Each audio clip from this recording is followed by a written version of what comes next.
Cardiac Center of Hospital Sant Joan de Déu in Barcelona attends each year over to 8,000 children with heart disorders, notably including congenital malformations and arrhythmias.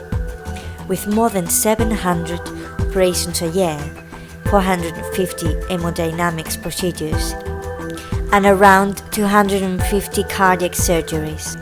It is one of Europe's leading children's heart services in terms of results, standing out for its very low mortality, less than 2% in cardiac surgery, and its low complication rate.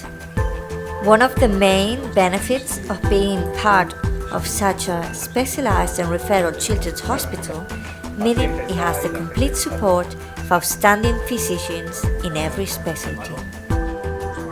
The Pediatric Cardiac Department of the Hospital Sant Joan de Déu in Barcelona is a multidisciplinary center formed by specialists in cardiology, electrophysiology, echocardiography, surgery, and prenatal diagnosis.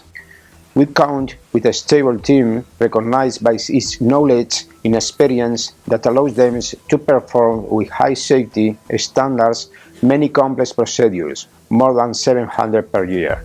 We have been recently accredited as a reference cardiac center in Spain, an achievement that makes us the perfect cardiac center to offer our children the best quality in international levels of healthcare.